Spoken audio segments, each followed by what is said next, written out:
친구들 안녕하세요. 우리 유초등부 예배를 인터넷으로 시작한 지 벌써 5주나 되었어요. 5주. 그렇지만 앞으로 최소 3주 또는 4주 정도는 우리가 더 이렇게 온라인으로 인터넷으로 예배를 해야 할 것 같아요. 자, 그리고 오늘은 설교하기에 앞서서 먼저 광고부터 하나 할게요. 우리가 지난주까지 요한복음을 3주 동안 배웠어요. 요한복음을 통해서 하나님의 아들인 예수 그리스도가 우리에게 영생을 주신다는 것, 즉 하나님의 나라를 주신다는 사실을 우리는 무려 3주에 걸쳐서 배웠어요. 그리고 나서 암송과 깨달은 점을 보내달라고 했는데 친구들이 이건 좀 너무 어려웠나요? 아니면은 강사님이 기한을 정해놓았는데 그 기한을 놓쳐서 그런 건가요? 아무도 보내주지 않더라고요. 그래서 이번 주에 요한복음 암송과 새롭게 알게 된 점을 다시 보내는 친구들에게는 강도사님이 깜짝 선물을 줄 테니까 많은 참여를 바랍니다. 자, 이제 오늘부터는 사도행전을 우리가 배울 거예요. 사도행전은 무려 우리가 4주 동안이나 합니다. 요한복음은 3주나 했는데 사도행전은 4주 동안이나 해요. 4주 동안 부디 이 사도행전을 하는 중에 우리가 다시 만나 예배할 수 있기를 한번 바라봅니다. 자, 사도행전은요, 다른 말로 하면은 성령행전이라고 돼요. 성령행전. 말은 좀 어려운데, 성령행전. 즉, 성령님께서 어떤 일들을 이루어 가시고, 성령님께서 어떤 일들을 행하셨는지, 우리가 4주 동안 아주 꼼꼼하게 살펴보게 될 거예요. 알겠죠? 그렇다면, 오늘도 먼저 영상을 한번 보도록 할까요? 예수님이 부활하시고 40일이 지났어요. 너희는 사람들을 제자로 만들어서 세례를 주고 내가 가르친 것을 따르게 하렴. 성령을 받으면 할 수 있어. 성령을 받을 때까지 예루살렘에 머물러야 해. 세상이 없어질 때까지 항상 나는 너희랑 함께 있을 거야. 예수님은 제자들을 축복하시고 하늘로 올라가셨어요. 예수님의 말씀을 믿은 사람들은 예루살렘에 모여 기도했어요. 그 후 오순절이 되어 다 같이 한 집에 모여 있을 때였어요. 갑자기 놀라운 일이 일어났어요. 하늘에서 큰 바람 같은 소리가 그곳에 가득했어요. 그리고 불꽃 같은 것이 보이더니 모인 사람에게 내렸어요. 사람들은 성령이 가득했어요. 그리고 서로 다른 나라 말을 하기 시작했어요. 그들은 외국어를 배운 적이 없었어요. 하지만 서로 다른 나라 말로 하나님의 뜻을 말하고 있었어요. 그날 예루살렘에는 여러 나라 사람들이 모여 있었어요.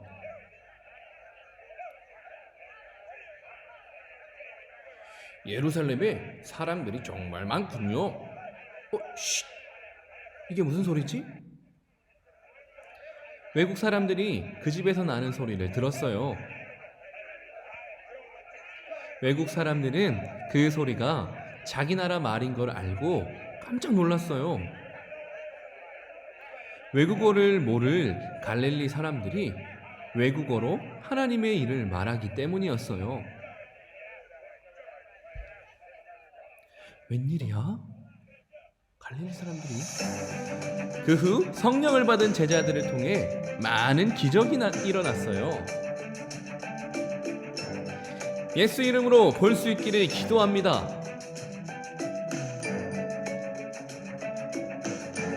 주님, 감사해요. 그리고 예수님의 제자들은 용감하게 예수님을 전했답니다. 친구들, 혹시 그런 생각은 안 해봤어요? 아니, 예수님께서 이제 겨우 죽음에서 다시 살아나셔서 부활하셨는데 40일만 있다가 다시 제자들만 덩그러니 남겨두고 다시 이제 떠나신다고 올라가시면 어떡하냐고요. 다시 살아난 예수님과 이제 계속 같이 있을 거라 생각했던 그 제자들은 어떡하냐고요. 강도사님만 이런 생각을 했을까요? 아마 그때 당시에 사람들도 분명 그런 생각을 했을 거예요. 아니 이제 부활하셔가지고 우리랑 이제 한 달 정도 있었는데 갑자기 또 어디를 가신다는 거지? 분명 이렇게 생각하는 사람이 있었을 거예요. 근데 그래서 예수님이 오늘 본문에 보면은 하늘로 올라가시기 전에 한 가지 약속을 하셨잖아요. 그게 바로 오늘 말씀에서 보았던 성령님을 보내주시겠다는 약속이에요. 그렇다면 예수님은 왜 자신이 올라가고 성령님을 보내주시겠다고 하는 걸까요? 그냥 성령님 안 오셔도 되니까, 아니 성령님 안 오셔도 되니까 그냥 예수님 그 부활하신 예수님이 그냥 계속 같이 있으면 그렇게 하면 안 되나요? 그때 부활하신 예수님은 제자들과 항상 함께 있겠다고 또 말했거든요. 하늘로 올라가시면서 제자들과 항상 함께 있겠다. 한번 생각해 보세요. 이제 예수님이 부활했기 때문에 그 주변에 제자들이 점점 많이 생길 거예요.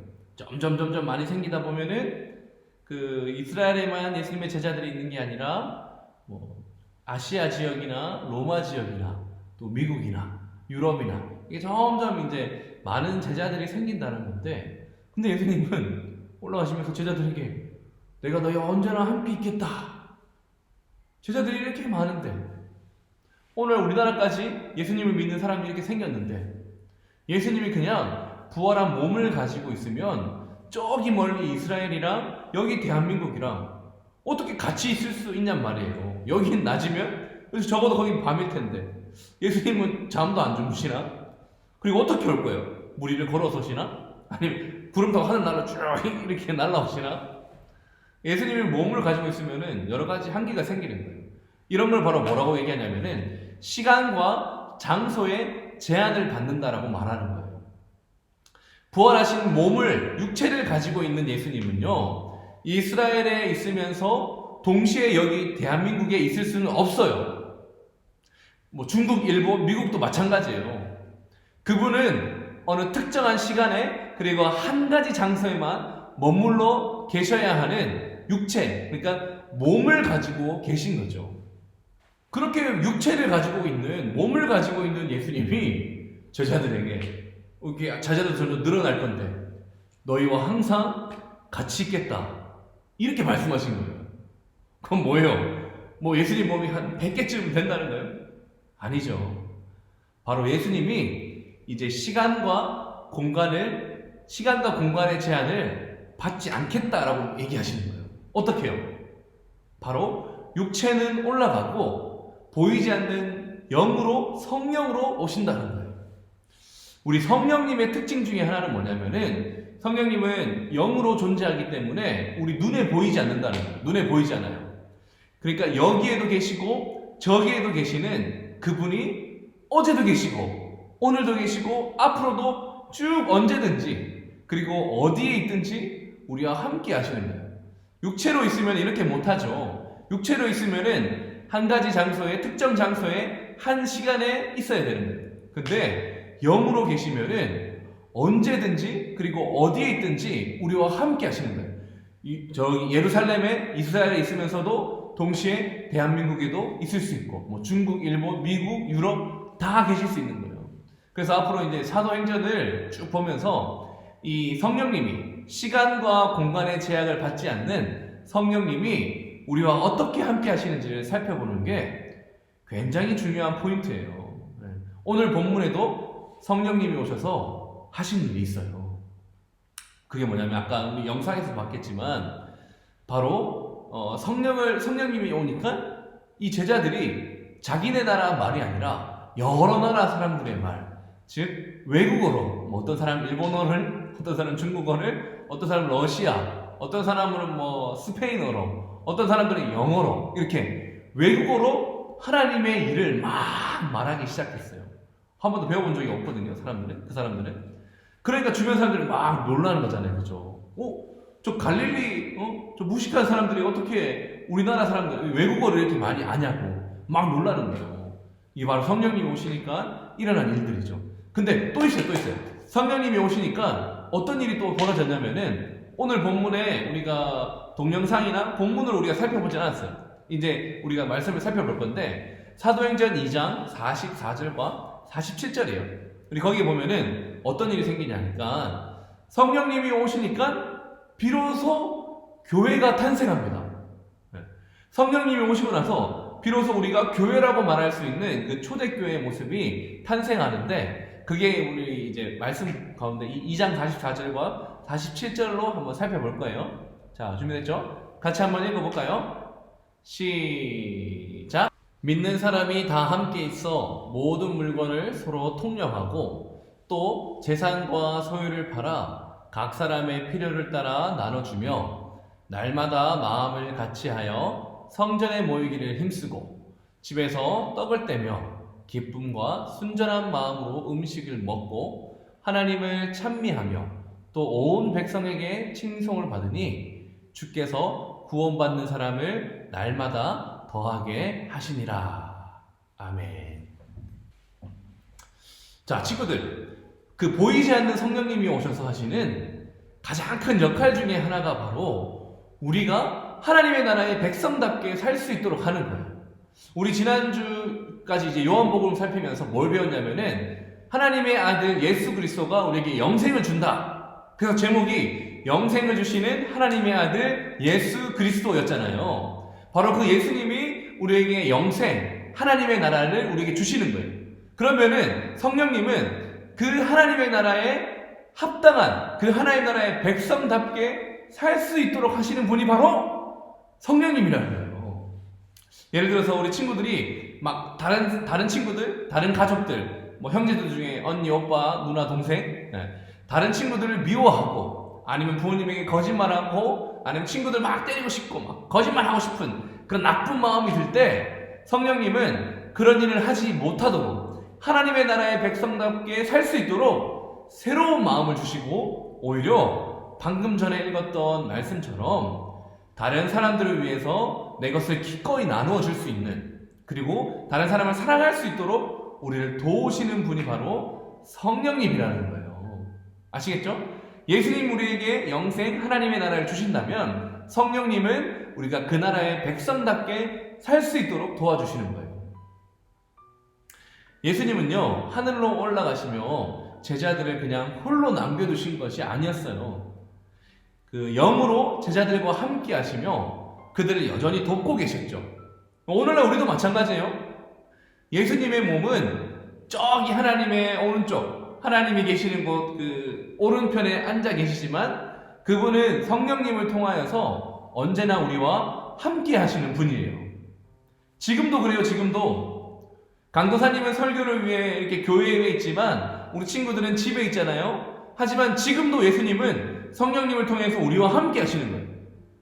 교회에도 계시면서 여기 교회에 있는 강도사님에게도 계시면서 여러분들 각자의 집에도 함께 하고 계시는 거예요. 왜냐하면 그분은 이제 성령으로 계시기 때문에 시간과 장소의 제약을 받지 않기 때문에 지금 설교를 듣고 있는 여러분에게도 그리고 강도사님에게도 지금 우리와 함께 하시는 거예요. 그래서 뭘 하시냐? 지금 이 설교를 듣고 있는 친구들에게 깨닫게 하실 거예요. 뭐를요? 나는 내가 가진 것을 우리 친구나 동생, 형, 언니, 오빠 등등 다른 사람들에게 내 것을 나누어 주고 싶지 않았지만 이제 성령님이 이 설교를 통해서 우리가 다른 사람을 위해서 살아갈 수 있도록 우리의 것을 포기할 수 있게 만들고 또 막 억지로 하기 싫은데 막 진짜 하기 싫은데 억지로 해야지 이렇게 하는 게 아니라 다른 사람을 사랑할 수 있는 마음을 우리 성령님께서 주신다는 거예요. 분명히 그럴 거예요. 성령님께서 분명히 다른 사람을 사랑할 수 있는 마음을 주실 거예요. 그래서 성령님 내 마음을 새롭게 해주세요. 이렇게 기도하는 거예요. 알겠죠? 우리가 한 주 동안 살면서 다른 사람을 미워하고 아니면은 막 욕심 부리고 싶고 막 거짓말하고 싶거나 하나님 나라의 백성답게 살지 못한다는 생각이 들 때마다 그런 이런 기도를 하는 거예요.